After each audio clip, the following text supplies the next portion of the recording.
Hello students, this is Kamna Kushwaha and as I earlier told you that economics is divided into two parts, that is microeconomics and macroeconomics. So today I am going to discuss the chapter first of your microeconomics. So chapter 1 is introduction of economy and economics. This chapter will come of 5 marks in your exam, which include 4 mark question and 1 mark question. How many questions will come? I have told you in blueprint. In this chapter today we'll discuss the following contexts: meaning of economy, types of economy, central problems of an economy, production possibility curve, opportunity cost, microeconomics and macroeconomics, its meaning, and mutual interdependence of micro and macroeconomics. Then positive economics and normative economics. Let us start with the first topic of this chapter. So the first topic is a simple economy. What is economy? Economy is the sum total of all economic activities of the society. Here one definition is also given according to Brown. That is, economy is a system of earning livelihood. Means when people are engaged in different economic activities to earn money or livelihood is known as economy. What are economic activities? Economic activities are those activities which are done for earning money or which are related to money. Now, what type of economic activities in which people may engage themselves? So, economic activities may be of agricultural, industrial, manufacturing, construction and various other productive services where production is done. And the persons who are engaged and providing services in private institutions and government departments are also included in economic activities. Now, the question arises that why people would engage themselves in various economic activities. There may be many reasons. Here I am discussing one of them. That people in the society needs many goods and services for in their everyday life, such as food, clothes, shelter, transport and many more. And every individual has only a few of goods and services with them. And for rest of the things they have to depend on others, because an individual has limited resources and it is not able to fulfill their all necessities with that limited resources. For example, a farmer can produce wheat, corn in his family farm and he would use a part of it for consumption and rest of the produce he would exchange for money and acquire other things. Means in order to fulfill the needs, they have to exchange their product for earning money. Therefore, every economic activity which has economic motive or purpose constitutes a part of economy. Now, here I have used some basic terms which I have used in the above paragraph. First is individual. An individual is a decision making unit. For example, if I want to purchase something, that it will be my decision, and if my family members want to get something, then it will be their decision. So, a decision making unit can be a single person or a group, like household, firm or any other organization. Second is resources. Those goods and services which are used to produce other goods and services such as raw materials are resources. For example, sugar cane is used to produce sugar. Next is goods. The physical tangible objects used to satisfy people wants are known as goods. Means those goods which are helpful in fulfilling our wants, that is known as goods and which we can see and touch. Next is services. Services are non-material intangible goods which cannot be seen or touched or stored, but have the power to satisfy human wants and needs. For example, services provided by doctor means those services which are not seen but satisfy our wants, they are known as services. Next, we will discuss the types of economy. It is related to the economy. So, economy is divided on two bases. First is on the basis of control and next is on the basis of development. On the basis of control, there is market economy, centrally planned economy and mixed economy. And on the basis of development, there is backward economy, developing economy and developed economy. So, let us discuss in detail this economy on the basis of control. First is market economy, that is also called free economy and capitalistic economy. In a market economy, all economic activities are organized through a market. What is market? A market is a set of arrangements where economic agents can freely exchange their products with each other. In other words, in a market system, all goods and services come with a price. Means where buyers want to purchase and sellers want to sell at a mutually agreed price is known as market. Here, consumers' desire or price mechanism decide the scale of production. Means producers are producing according to the consumer's desire or demand. So, in a market economy, decisions are taken according to the demand and supply forces. Second is centrally planned economy or controlled economy. By the name it is understood that this economy is controlled by the government.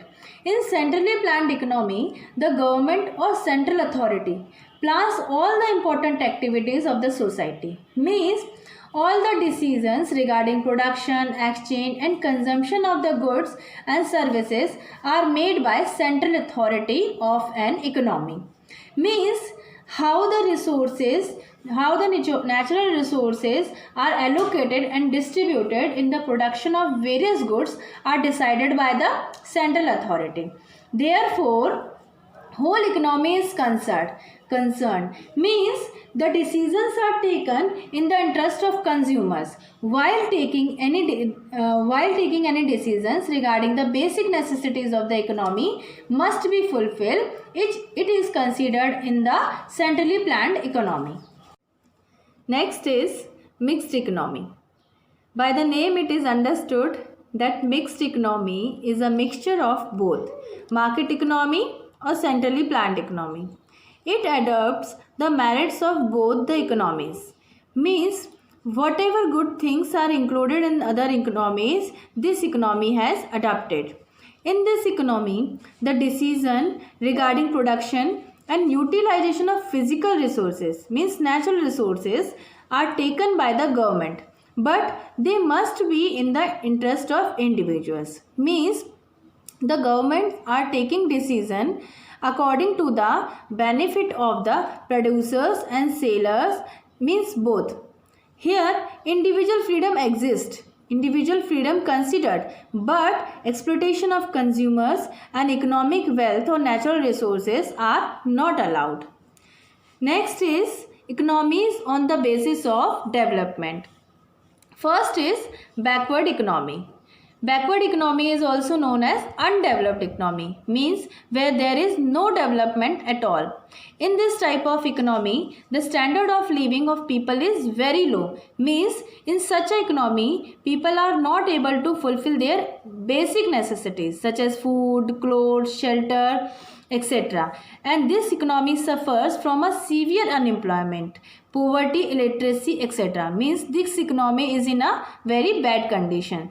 And there is absence of industrialization, means there is no establishment of industries, and rate of economic growth is also very low. Next is developing economy. It is also known as underdeveloped economy, means where development is going on but in a very low pace. It refers to economy where per capita real income is low in comparison to the per capita real income of developed countries. Means where we are comparing the real income of a country with the developed countries, it is considered in developing economy. The underdeveloped countries or developing countries suffers from comparatively low economic growth, and the resources of natural resources are not utilized properly because of lack of technology, and there is inequality in the distribution of income and wealth also. The last economy is developed economy. Developed economy or advanced economy. It refers to that economy where the per capita real income is high and the standard of living of public is better.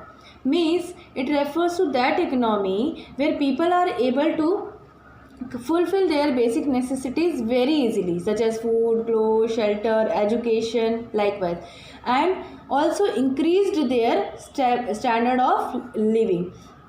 So, and where unemployment and poverty, such problems are never arise or under control, and such countries have favorable balance of trade, means the export and imports are also in well condition.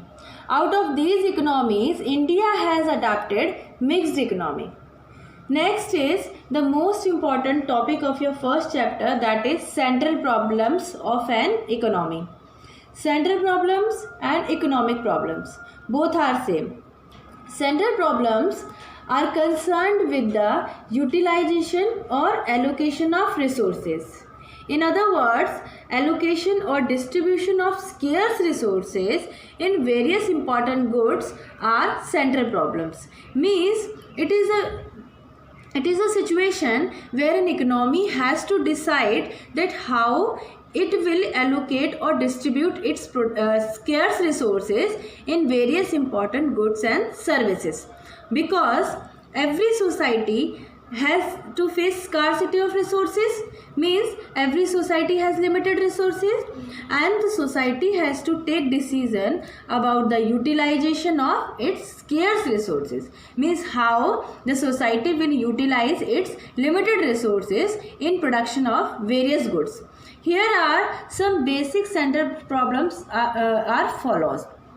First is what to produce, how to produce, and for whom to produce. Let us discuss these central problems in detail. First central problem is what to produce. This problem involves selection of goods and services to be produced, or the selected product or commodity is to be produced in what quantity. In this problem, an economy has to decide that what goods will be produced and in what quantity, because every economy has limited resources and not able to produce all goods, so it has to select that what goods be produced and in what quantities, because satisfaction of human wants with scarce resources is not possible, which creates the problem of choice. So, for example, if the production of sugar is possible, production of sugar must be increased, then it is possible only by reducing the production of other goods. Likewise, if an economy wants to produce more war goods, then it is not possible without reducing the production of civil goods. Likewise, for the satisfaction of human wants, it is necessary that an economy has to choose that what type of goods would be produced and in what quantity. This problem can be solved when an economy takes decision regarding production of goods and services according to priority basis. Means those goods which are very much necessary for the society or for consumers for fulfilling their wants, that goods must be produced first, rather than other goods which are not useful as much necessary. So therefore, on the basis of importance of various goods, an economy has to decide what goods to be produced and in what quantities. The second central problem is how to produce. It involves the selection of technique of production. Means the goods must be produced in such a way that it gives most efficient output to the economy. Means in this central problem, the economy has to decide that what technology will be used for the production of goods so that maximum output can be achieved with minimum cost. So generally an economy use two types of techniques of production. First is labor intensive technique, that is where use of labor is more than machines in the process of production, and second is capital intensive technique, where machines are used to increase the output or increase the product. Then if a country selects labor intensive technique, then the units of labor will be greater than the goods produced. So as a result, employment opportunities will increase but total production will go down. And if a capital intensive technique is used, then the production will increase but it creates the problem of unemployment and poverty. So it is very difficult to choose that which technique will be used in the production so that production would be increased and without creating any problem like unemployment and poverty. So it is very important that to solve this problem, an economy has to allocate its scarce or limited resources in such a manner which gives maximum satisfaction to the consumers without creating any problem such as poverty, unemployment, etc. The third central problem is for whom to produce. This problem refers to the selection of category of people who will ultimately consume the goods. Means to whom goods be provided. This is the problem of distribution. That is whether the goods to be produced in more quantity for poor people or in less quantity for rich people, and vice versa. Means more quantity for rich people and less quantity for poor people. Here a problem of choice regarding distribution arises. Means how the production, the total production has been completed and now how to distribute the production in various sections of the society. This is the problem of for whom to produce. Now the production can be distributed according to two categories. First is personal distribution and next is functional distribution. In this category, goods are produced for those people who have the paying capacity.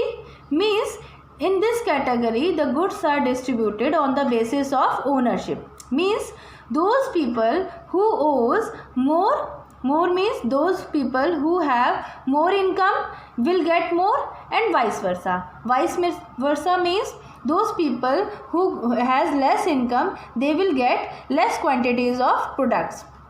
Second is the goods must be distributed on the basis of factors of production. Means it is considered that factors of production are having first right on the production capacity, distribution, because they are paying their they are giving their services in the process of production. That's why the production must be distributed in the between the factors of production. And lastly, this problem can be solved when an economy focuses on the basic necessities of each productive factor. Means the economy must produce or distribute the production between all the factors of production and all the persons of the society, so that the wants of the people must be fulfilled to the maximum possible extent. Here in the above paragraph or in these problems, I have used two words, that is scarcity and factors of production. Factors of production in the problem of factors in the problem of for whom to produce. So meaning of scarcity is, scarcity means that society does not have enough resources to satisfy the wants of the people. Means the resources are very limited for satisfying the wants of the people. and second is factors of production. In the central problem of for whom to produce, we have discussed words that this meaning is land, labor, capital, enterprise and organization. These are factors of production, and the production must be distributed first in factors of production, then the other sections of the society. Now your first topic of this chapter has been completed. So I have written some exercises and question answers for you so that you can do practice. So you can conclude that you have understood the chapter well.